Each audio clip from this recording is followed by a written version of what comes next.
Exam শেষ হোৱালৈকে এই সময়খিনি আৰু নষ্ট হ'ব নালাগে। ইয়াৰ ভিতৰত তোমালোকৰ মিডিলতে বহুতৰ প্ৰিপেৰেশ্যন ভাল আছে, বহুতৰ প্ৰিপেৰেশ্যন অকণমান এভাৰেজ আছে বা মডাৰেট আছে, বহুতৰ আকৌ নিৰাশ হৈ আছে যে যোনটো এক্সপেক্টেশ্যন আছিলে মোৰ প্ৰিপেৰেশ্যন সেইটো লেভেললৈকে হোৱা নাই। Whatever the reason behind that, মই ভালকৈ পঢ়া নাই বা ঘৰত কিবা অসুবিধা হৈছিলে, যি হ'ব পাৰে ন। চ' এই বস্তুলৈ ভাবিবলগীয়া একো নাই। এইখিনি সময় যদি লগাই দিয়া, যদি এনে নৰ্মেলি গা এৰি দি যদি তুমি পোৱা 60%, এইখিনি সময় লগাই দিলে তুমি 70% পাই যাবা। চবতকৈ ইজি বস্তুটো হৈছে তোমালোকে কনচেনট্ৰেশ্যন কৰাৰ বিষয়টো হৈছে তোমালোকৰ MCQ তোমালোকে ভালকৈ যাতে তোমালোকে কভাৰ কৰিব পাৰা, MCQ যাতে মিষ্টেক নহয়। তো সেইটো কৰিবলৈ হ'লে তোমাক থ্ৰ'লি ৰিডিং পঢ়ি যাব লাগিব ভালকৈ, বা টিচাৰে যোনবোৰ নোটছ দিছে। MCQটো বেচিকেলি কি শ্বৰ্ট কুৱেশ্যন নহয় জানো, ইয়াতো অপশ্যনো আছে। এই বস্তুটো অকণমান ধ্যান দিলে হ'ল। 45 মাৰ্কছ আছে কিন্তু MCQ থকা ছাবজেক্টবোৰ, এইবোৰত অকণমান ধ্যান দিয়া। আৰু ইয়াতে ডিম'টিভেট হ'বলগীয়া একলগীয়া নাই, ইনশাল্লাহ ওপৰত আল্লাহ আছে, হয় না নাই। এক্সাম ভাল হ'ব। আৰু ব্ৰাইট একাডেমীৰ ওপৰত মই এটা কথা কৈছোঁ। ব্ৰাইট একাডেমীৰ এটা ট্ৰেক ৰেকৰ্ড আছে কি যেতিয়াৰ পৰা এই একাডেমীটো দিয়ে, মই একাডেমী তেতিয়া ময়ে কলেজ দিয়া নাছিলোঁ, মানে জ্ঞান বিকাশ একাডেমী নাছিলে। ব্ৰাইট একাডেমীৰ মেনেজমেণ্টত মোৰ নিজৰ ৰিলেটিভ আছে। সেই টাইমতে মই ব্ৰাইট একাডেমীৰ যোনটো কনচেপ্ট বা ইণ্টেনশ্যন আছিলে মই ভালকৈ জানো। এণ্ড দেন উইথ টাইম সিহঁতে ইমান ধুনীয়াকৈ আগবাঢ়ি লৈ গৈ আছে। চোৱা, হাৰচিংমাৰীতকৈ এইটো জেগা অকণমান কমিউনিকেশ্যনত পিছপৰা হয়নে নহয়? হয়, ডেফিনেটলি হয়। আৰু যোনটো জেগাত কমিউনিকেশ্যন পিছপৰা, বাকী বস্তু কৰিবলৈ যাওঁতেতো বহুত চেলেঞ্জিং হয়। টিচাৰৰ কাৰণে এটা ভাল টিচাৰ যদি বাহিৰৰ পৰা হায়াৰ কৰিব লাগে, কমিউনিকেশ্যনৰ কাৰণে ইয়াত আহিব নিবিচাৰে, সেই টিচাৰবোৰ আকৌ আমাৰ হাৰচিংমাৰীত হ'লে ইয়াতকৈ অকণমান এভাৰেজ একাডেমীত ধুনীয়াকৈ কাম কৰিব বা কম চেলাৰীত কাম কৰিব, ইয়াত বেছি চেলাৰীটো কাম নকৰে, হয়নে নাই? তেনেকুৱা এটা বস্তু আছে। চ' এই বস্তুটোতো লাহে লাহে ব্ৰাইট একাডেমী কৰি আছে, আৰু মই আশা কৰোঁ আগন্তুক টাইমতো কৰিব। ব্ৰাইট একাডেমীৰ চবতকৈ ডাঙৰ মেৰিট হৈছে ব্ৰাইট একাডেমীৰ মেনেজমেণ্টৰ আৰু টিচাৰৰ ডেডিকেশ্যন আৰু যোনটো ইণ্টেনশ্যন, মানে কোনটো ইণ্টেনশ্যনত সিহঁতে একাডেমিকো আগন্তুক 10 বছৰত চাই আছে। যেনেকৈ ইলিট একাডেমীয়ে নিজৰ কাৰণে চাইছে যে আগন্তুক 5টা বছৰ আমি ডিষ্ট্ৰিক্টখন কেনেকৈ আগবাঢ়ি লৈ যাম। জ্ঞান বিকাশ একাডেমী নিজৰ এটা প্লেনিং আছে, আগন্তুক 5টা বছৰ 10টা বছৰ কেনেকৈ লৈ যাম। চ' এইটো এটা শ্বৰ্ট পিৰিয়ডত জাৰ্ণি নহয়, লং পিৰিয়ডত জাৰ্ণি।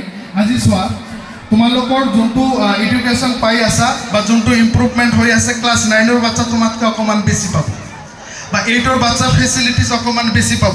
তুমি যোনটো অৱস্থাত সোমাইছা আজি, সেই একাডেমীটো আগতকৈতো বহুতখিনি বেটাৰ হৈ আছে, হয়নে নাই? চ' এইটো নন ষ্টপ লাইফ যেনেকৈ চলি থাকিব, প্ৰগ্ৰেছ সেইটো লেভেললৈকে যাব। এতিয়া ইম্পৰ্টেণ্ট কথাটো হ'ল এই একাডেমীৰ লগতো নিজৰ কেৰিয়াৰটো নাৰিছ কৰাটো নিজৰে, হয়নে নাই? তুমি তোমাৰ কেৰিয়াৰটো লৈ কিমান দূৰলৈকে ভাবিছা, আগন্তুক 5টা বছৰ তুমি কি কৰিবা, বা তোমাৰ কেৰিয়াৰত তোমাৰ ফিউচাৰ কেনে হ'ব, এইটো টোটেলি তোমালোকৰ হাতত। মানে মই জানো এজৰ কাৰণে তোমালোকে টিন-এজ মানে অকণমান থাকে, বুজটো কম হয়, কিন্তু এটা বস্তু কমচে কম এটা বস্তু মনত ৰাখিবা, আজি তুমি যোনটো অৱস্থাত কেৰিয়াৰটো বনাবা, তুমি যোনটো চাফাৰ কৰি আছা, তোমাতকৈ বেছি চাফাৰ কৰিব তোমাৰ নেক্সট জেনেৰেশ্যন, মানে তোমাৰ বাচ্চা। তোমালোকৰ নহ'ব নেকি ফেমিলি? ডেফিনেটলি হ'ব ইনশাল্লাহ, হয়নে নাই? চ' তুমি যদি নিজক কষ্ট দিয়াটো নিবিচাৰা, বা তোমাৰ বাচ্চাক কষ্ট দিয়াটো নিবিচাৰা, তেনেহ'লে তোমাক মানুহ হ'বই লাগিব। এইটো নহয়, এইটো চলিউশ্যন এইটো নহয় যে মানে ঠিক আছে মই ডাঙৰ হৈ যাম, যদি কেৰিয়াৰত কিবা এটা নহ'ল বিজনেছ নহ'বই। আগন্তুক 10 বছৰত এই এনেকুৱা জেগাত, হাৰচিংমাৰীৰ নিচিনা জেগাত, আমাৰ ডিষ্ট্ৰিক্টত বিজনেছ কৰাটো বহুত টাফ হৈ যাব। বুজি আছা কথাটো? এটা বিজনেছ কৰিবা, আজি যোনটো দোকানীয়ে মাহত 30,000 টকা বিক্ৰী কৰি আছে, কালি চাবা যে কোপাটিত এটা মল হ'লে সৰু সৰু দোকানীবোৰ মাৰ খাবনে নাই। চ' এইটোতো হ'বই হ'ব, হয়নে নাই? আজি নহ'লে 10 বছৰ পিছতো হ'ব। চ' প্ৰিপেৰেশ্যনটো নিজে ল'ব লাগিব যে মই আগন্তুক টাইমত মোৰ কাৰণে কি কৰিম, মোৰ ফেমিলিৰ কাৰণে কি কৰিম, মোৰ বাচ্চাৰ কাৰণে কি কৰিম। চ' সেইটো বস্তু মূৰত সোমাই দিলে প্ৰিপেৰেশ্যন সেইটো লেভেললৈকে লৈ যাব লাগে।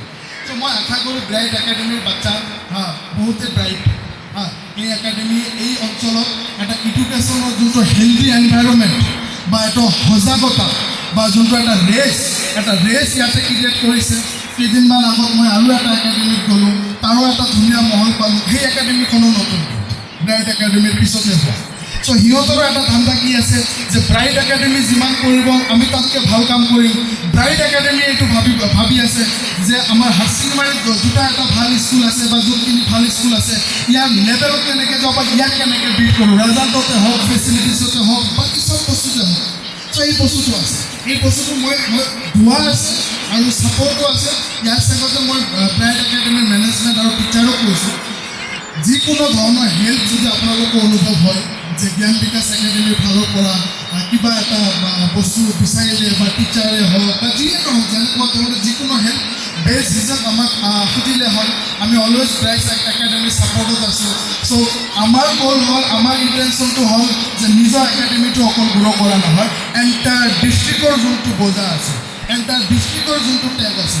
এতিয়া যেতিয়া মই গুৱাহাটীত যাওঁ বা দিল্লীত যাওঁ বা মই নিজে বেংগলোৰ পৰা মই সেই জেগাবোৰত গ'লে আমাৰ জেগাটো চিনি নাপায়, একটো অসম চিনি নাপায়।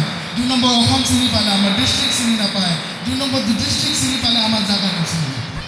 চ' এটা চিনিয়ৰ অৰ্ডাৰত আমি আছোঁ লাষ্টত গৈ এই বৰ্ডাৰৰ বাংলাদেশী এইবোৰ কথাটো চলি আছে বা হৈয়ে আছে। চ' আমি নিজক গ্ৰ' কৰিবলৈ হ'লে ইণ্ডিভিজুৱেল গ্ৰ'থ ইয়াতে কামত দিব লাগিব।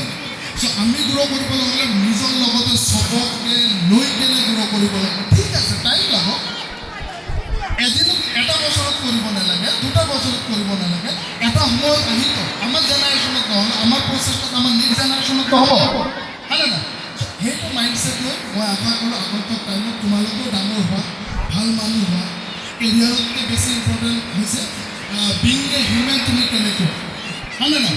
চ' বিং এ হিউমেন যদি তোমাৰ মাজত ক'ড আছে, তুমি যিমানে ছাকচেছ নোহোৱা সেই বস্তুটো কামত নিদিয়ে। চ' কেৰেক্টাৰৰ পৰা আদি কৰি তোমাৰ পাৰ্চনেলিটিলৈকে ইম্প্ৰুভ কৰিব লাগিব। আৰু ইয়াতে একো চেলেঞ্জিং নহয়, ধুনীয়াকৈ কৰিব পাৰা, তুমি কৰিবা। তুমি নকৰিলে তোমাৰ লগৰবোৰো কৰিব, কৰাটোতো কৰিব, আৰু যোন কৰিব তাৰ কেৰিয়াৰটো ভাল হ'ব। সেই বস্তুটো মই আশা কৰোঁ আৰু ধোৱা আছে ইনশাআল্লাহ এইবাৰ যাতে ব্ৰাইট একাডেমিৰ পৰা ডিষ্ট্ৰিক্টৰ ভিতৰত টপ 10ত কমচে কম 3টা 4টা 5টা বাচ্চা সোমাই যায়। আৰু এই ডিষ্ট্ৰিক্টক বা বেলেগ যোনবোৰ মানুহ আছে, এই অঞ্চলৰ যোনবোৰ মানুহ আছে, চবকে ব্ৰাইট একাডেমিয়ে ইনস্পায়াৰ কৰিব পাৰে। এই ধোৱাটো ৰাখি মই মোৰ বক্তব্য সামৰিছোঁ। আৰু মই আশা কৰোঁ আগন্তুক 5টা বছৰত আল্লাহ যদি মোক ইয়াতে আনিব দিয়ে, ব্ৰাইট একাডেমিৰ এটা যাতে ডিফাৰেণ্ট চিনেৰিঅ' পাওঁ বা ইয়াতে যাতে কনষ্ট্ৰাকশ্যন এটা পাওঁ।